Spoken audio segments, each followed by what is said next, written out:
Assalamualaikum. Buat yang sudah ahli, mohon izin dan mohon maklum ya. Kali ini agak mendasar. Di kalangan awam, orang sering guyonan.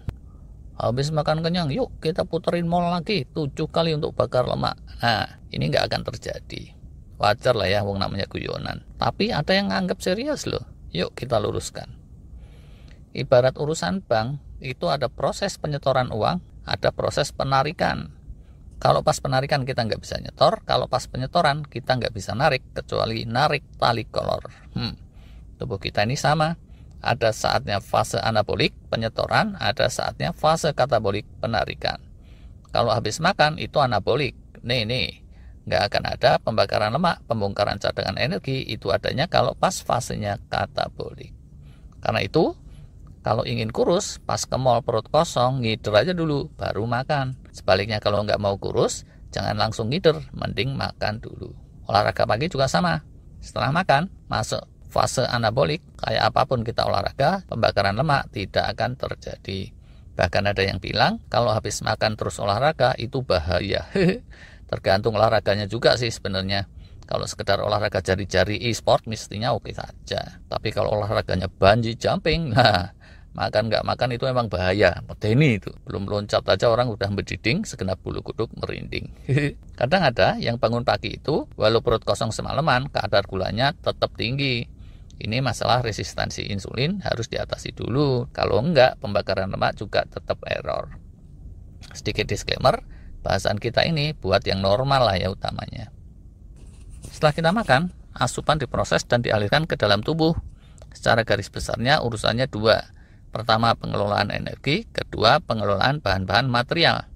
Untuk pengelolaan energi, itu hasil proses makanan dipakai-pakai jadi sumber energi. Kelebihannya itu disimpan sebagai cadangan glikogen dulu kalau masih bisa. Kalau udah penuh, kelebihannya lagi dipadatkan dan disimpan sebagai cadangan lemak. Inilah fase anabolik. Kayak si Ujang gitu ya.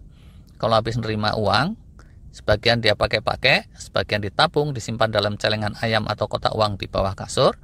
Tapi yang bisa disimpan di situ terbatas. Kalau duitnya banyak bingits, disimpanlah jadi deposito dolar gitu misalnya, yaitu di bank bukan di kantor kelurahan. Proses anabolik kedua itu terkait bahan material, utamanya protein. Kapan-kapan kita bahas terpisah. Nanti ya pas fase katabolik, protein ini juga meluruh. Dan kalau kataboliknya intensif karena extended fasting atau kelaparan, muncullah proses autofagi dan seterusnya yang kemarin sudah kita bahas. Kalau fase katabolik pengelolaan energi gimana? Perubahan dari fase anabolik ke katabolik itu bukan ditentukan oleh waktu saja, tapi lebih utama ditentukan oleh sistem hormonal. Kayak security jaga gerdu gitu. Dia bukannya dibilang untuk jaga 3 jam, habis itu istirahat, tapi penugasannya selesainya nanti kalau tamunya pulang. Nah, kalau tamunya nggak pulang-pulang, ya apes. Dia mesti jaga terus. Begitu juga kalau tamunya pulang, belum sempat istirahat, muncul tamu yang lain, ya dia tetap harus metenteng, jaga terus. Tamunya ini direpresentasikan oleh hormon-hormon pengatur fase anabolik, yaitu insulin, mTOR, dan serangkaiannya. Mereka akan muncul terus kalau tubuh kita diasup nutrisi lagi dan lagi.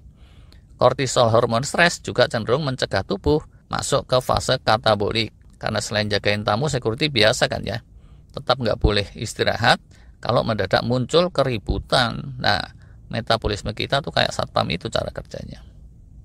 Nah, kalau cukup lama tubuh nggak dapat asupan nutrisi, dia bukan sekejap mata masuk fase katabolik. Dia akan masuk fase transisi dulu. Dia akan munculkan sinyal-sinyal saat fase transisi ini. Ada sinyal rasa lapar, perut berasa kosong, dan seterusnya. Kalau pas fase transisi kita makan lagi, balik lagi lah ke fase anabolik, transisinya di cancel. Tapi kalau sudah lama kosong nggak dikasih makan juga, karena kita puasa gitu misalnya, ya jungkel. Nggak ding, tubuh kita bukannya jungkel, tapi beralih ke fase katabolik. Bukan kata bu guru, tapi katabolik. Bolik ati, nggak pakai ati ding. Gampang dipahami kan ya, insya Allah. Kalau lama nggak hujan, ya artinya kita masuk musim kemarau, gitulah ibaratnya. Di musim katabolik atau musim kemarau ini, tubuh kita cerdas, nyadar sumurnya mengering, dia pakailah tanduk cadangan air, diambil energi dari sumber cadangan, itu pun tidak langsung bakar lemak juga. Cadangan energi yang pertama dibongkar saat fase katabolik itu glikogen yang merupakan cadangan cepat. Wajar kan ya? Begitu duit yang nyelip di kemben habis, mak-mak pertamanya ngambil di celengan dulu yang di bawah kasur dan bukannya langsung nyairin deposito dolarnya tadi atau menggadaikan lemari. Kalau celengannya penuh, dia bisa memenuhi kebutuhan beberapa lama, dan glikogen juga gitu. Kalau yang gembul biasa makan banyak, itu glikogennya baru akan menipis di jam ke-20-an gitu, atau bahkan lebih. Tapi kalau cadangan glikogennya dari awal udah pas-pasan, dia akan cepat menipis, sejam kurang aja juga bisa kalau cadangan glikogennya beneran minim. Kayak toren air lah ya. Kalau isinya bener-bener minim, baru dipakai ngeguyur toilet aja udah habis.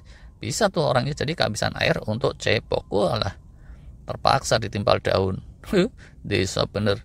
Ada toilet paper kok masih ditimpal daun. Kira-kira gitulah situasinya. Yang pada puasa Ramadan, kalau porsi sahurnya biasa, bukan porsi jumbo, lambat laun cadangan glikogen ini menurun. Setelah beberapa hari bisa cepat tuh mereka masuk ke fase pembakaran lemak. Padahal di hari-hari awal mungkin sesaat menjelang buka aja baru terjadi pembakaran lemak. Nah, yang tubuhnya sudah adaptif, gak lama setelah pemecahan glikogen intensif, pemecahan lemak juga langsung kick in melalui proses ketosis. Segeralah muncul energi alternatif bernama keton gitu, yaitu keton biasa aja, bukan keton bagaskara. Yang belum adaptif, proses ketosis ini telat dan tidak efisien, sehingga orangnya akan sempat terlanda krisis energi. Lemes, loyo, pusing, puyeng, tapi kalau dikasih duit sih tetap aja nyamber. Nah, jadi yang suka makan banyak tapi pengen langsing, pikirkanlah ini. Jalan menuju bakar lemak itu agak panjang. Tubuh harus masuk dulu ke fase katabolik, fase pemecahan, fase paceklik. Kalau enggak, itu pemecahan lemak tidak terjadi. Syarat kedua, sudah masuk pun ke fase katabolik, pemecahan lemak atau ketosis ini juga nggak akan segera terjadi selama persediaan glikogen masih full. Kalau tubuh sudah adaptasi, dia ini antisipatif. Nggak lama setelah bongkar glikogen, dia mulai memecah lemak, jadi nggak sempat krisis.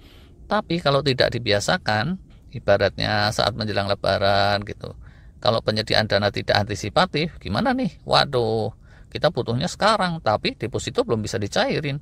THR aja juga belum cair. Wah, pusing deh pala, ya kan? Ujungnya bakal terjadi juga sih pemecahan lemak dan ketosis.